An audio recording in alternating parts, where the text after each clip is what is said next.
সুপ্রিয় দর্শক সবাইকে স্বাগত। আসসালামু আলাইকুম। আমি রাসেল মিয়াজ আছি আপনাদের সাথে। আজকের আলোচনার বিষয়বস্তু হলো হরিদাসের কীর্তি নাকি রামায়ণের রামের মূর্তি। সনাতন ধর্ম ভাই বোনদেরকে বলছি, পৃথিবীর ইতিহাসে যতদিন পর্যন্ত সূর্য উদিত হবে, যতদিন পর্যন্ত একজন সনাতন হিন্দু ভাই বেঁচে থাকবেন, ততদিন পর্যন্ত রামের মূর্তি তার অন্তরে থাকবে। আর পৃথিবীর ইতিহাস থেকে যে রামের ইতিহাস আছে, বর্তমানে আছে, ভবিষ্যতেও থাকবে, এটা নিশ্চিত থাকে। এখন প্রশ্ন হচ্ছে রামায়ণের মূর্তি নাকি হরিদাসের কীর্তি। আপনারা বিবেকবান মানুষ, আপনারা চিন্তা করে দেখেন এই হরিদাসের ইতিহাস। হরিদাস জীবনের একটা অংশ ভারতের উনি সময় কাটান এবং ওনার বর্তমানে 3 ভাই ভারতে অবস্থান করছেন। কারণ আমরা জানি মাইগ্রেশন পৃথিবীর সব জায়গাতে হয়।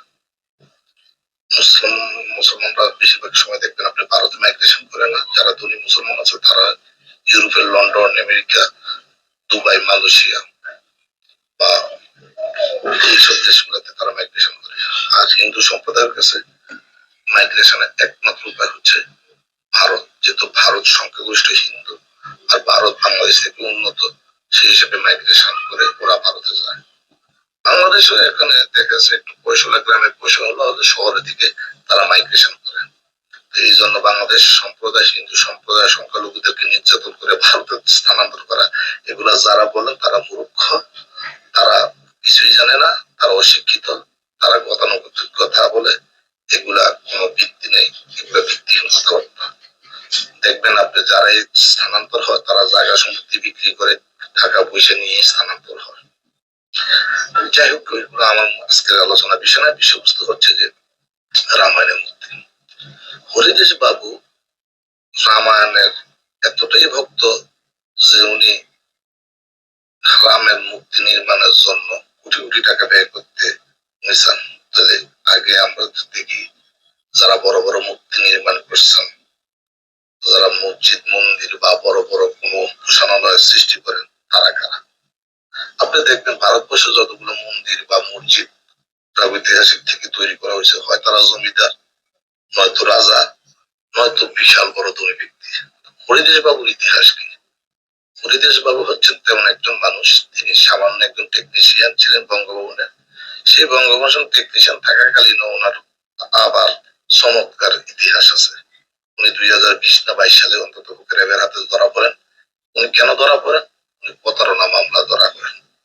উনি নিজে ওনার নিজের ধর্মের মা বাবা রাখছে হরিদাস বাবু, উনি নাম রাখছেন তহিদুল ইসলাম। 2019 সালে সম্ভবত এটা তিনি স্বীকারও করেন।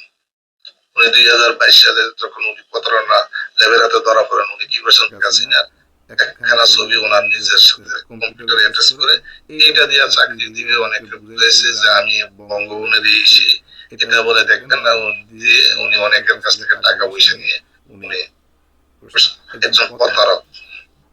পরে যাই হোক, প্রতারক রামায়ণ নির্মাণ করবে 81 বলেন তো দেখি, ভারত সবচেয়ে সংখ্যাগরিষ্ঠ হিন্দু, বিজেপি সরকার ক্ষমতায়, ভারতের মানুষের এত হিন্দু প্রেম নাই যে তাদের এত তীর্থস্থান থাকার পরে তাদের সর্বোচ্চ যে রামের মূর্তি, সেখানে তো 77, পৃথিবীর সর্বোচ্চ পর্যায়ের বড় মূর্তি হরিদাস বাবু উনি বানাবেন বাংলাদেশ।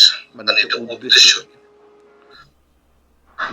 বাংলাদেশের সংখ্যালঘু মুসলমান এবং হিন্দুদের মাঝে একটা দাঙ্গা লাগানো।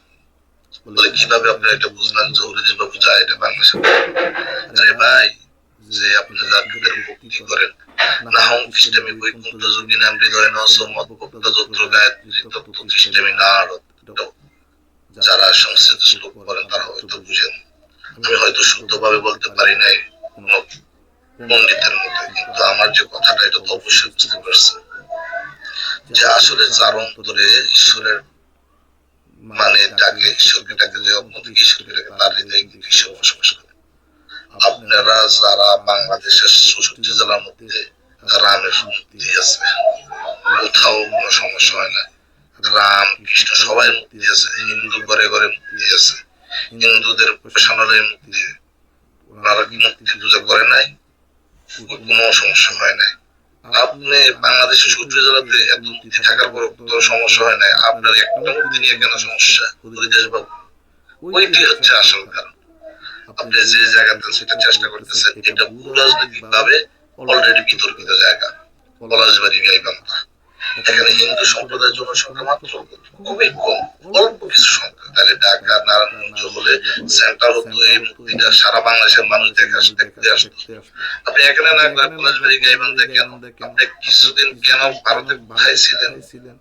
আপনি কেন ওই জায়গাটা বেছে নিলেন? আপনি কিছু মুক্তি উৎপাদনের জন্য ভারতীয় হাইকমিশনার কেন আপনার মুক্তি উৎপাদনের জন্য গেল? আপনি কে? আপনি কনে হরিদাস পাল যে আপনার জন্য ওরা সবাই ছুটে আসে? কারণ ওই যে আমি বললাম, কারণ হচ্ছে এটা হচ্ছে রাজনৈতিক আসল খেলা। আপনি তো হচ্ছেন যে ওই যে পদ্মার সামনে একটা কীট, কিন্তু পিছনে যারা অন্তরালে আবডালে আছে তারা হচ্ছে সেই ভারত। কেন ভারত পিছনে বাড়ালে আবডালে আপনার মতন একটা সামান্য কীটকে সামনে নিয়ে বাংলাদেশের দাঙ্গা ফাসাদ লাগানোর চেষ্টা করতেছে? এই হরিদেশ বাবুর কারণে বাংলাদেশের দাঙ্গা ফাসাদ। কারণ বাংলাদেশের মানুষ অলরেডি ভারতের বিজেপি সরকারের যে সংখ্যালঘু নির্যাতন উপরে প্রচন্ড পরিমাণে ক্ষোভ। কিসের ক্ষোভ? ভারতীয় মুসলিমদের ধর্মীয় স্বাধীনতা নাই, সংখ্যালঘু নির্যাতন ভারতের নিত্যনৈমিত্তিক ঘটনা, মুসলিমদের ঈদগার ভিতরে নামাজ পড়তে হবে, রেড ফুটে যেতে এত বছর ঐতিহ্যবাহী রেড ফুটে ওইখানে নামাজ পড়তে পারে নাই, মসজিদের মাইক খুলে নিয়ে যাচ্ছে। কেন খুলে নিয়ে যাচ্ছে? মসজিদের মাইকটা কেন খুলে নিয়ে যাচ্ছে? কি সমস্যা? হ্যাঁ, অন্যদের সমস্যা হচ্ছে, শব্দ দূষণ হচ্ছে, এই নামে মসজিদের মাইক খুলে নিয়ে যাচ্ছে।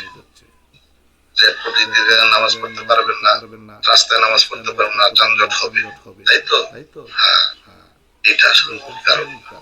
গরু জবাই বন্ধ, কারণ গরুকে হিন্দুরা মা ডাকে। এখন প্রশ্ন হচ্ছে, এত কিছু করে নামাজ পড়লে বাংলাদেশে যেন এগুলো যখন আপনি ভাবতেন, তখন বাংলাদেশের এবারের সংখ্যাগরিষ্ঠ মুসলমানরা খুব কষ্ট পায়, যার কারণে হিন্দুদের এই ধরনের বিজেপি সরকার উগ্রবাদের কারণে অনেকে খুব আতঙ্কে বা কষ্টে আছে। যাই হোক, তারপরও দেখেন আপনি এই হরিদাস বাবু গাইবান্ধা পলাশবাড়ি জায়গাটা কেন বেছে নিয়েছেন? গাইবান্ধা পলাশবাড়ি জায়গাটাতে আপনারা এই কারণে বেছে নিয়েছেন, ভারতের যে থিঙ্ক ট্যাঙ্ক নামে খ্যাত সেন্টার ফর পলিসি ফেলো অধ্যাপক Karnataka law and security wise বইয়ে উনি একটা লেখা লিখছেন। কি লেখা লিখছেন? যে 150 কিলোমিটার পর্যন্ত চিকেন নেককে বিস্তৃত করা, widening of Siliguri corridor annex of Rangpur division in Bangladesh. উনি বলছেন রংপুর ডিভিশনের যে শিলিগুড়ি করিডোরটাকে এটাকে প্রসারিত করা। তার সাথে তারা আবার একমত পোষণ করছিলেন প্রখ্যাত সাংবাদিক আর জগন্নাথ এবং ভারতীয় কূটনীতিক জয়দীপ মজুমদার। তারা কি বলতেছে? তাদের আলোচনা যেটা হচ্ছে সেটা হচ্ছে লুইজিয়ানা ভার্সাস হলো একটা মত্যের বিনিময়ে জায়গা ক্রয় করা, অথবা এটা হচ্ছে লুইজিয়ানা ভার্সাস। এটা কেমন হয় যে বাংলাদেশকে 10 থেকে 12 বিলিয়ন ডলারের বিনিময়ে রংপুর ডিভিশন কিনে নেওয়া। যদি বাংলাদেশ না রাজি হয়, তাহলে দ্বিতীয় আরেকটা অপশন দিচ্ছে, সেটা হচ্ছে যে বল প্রয়োগ করে সামরিক কায়দায় ভূমি দখল।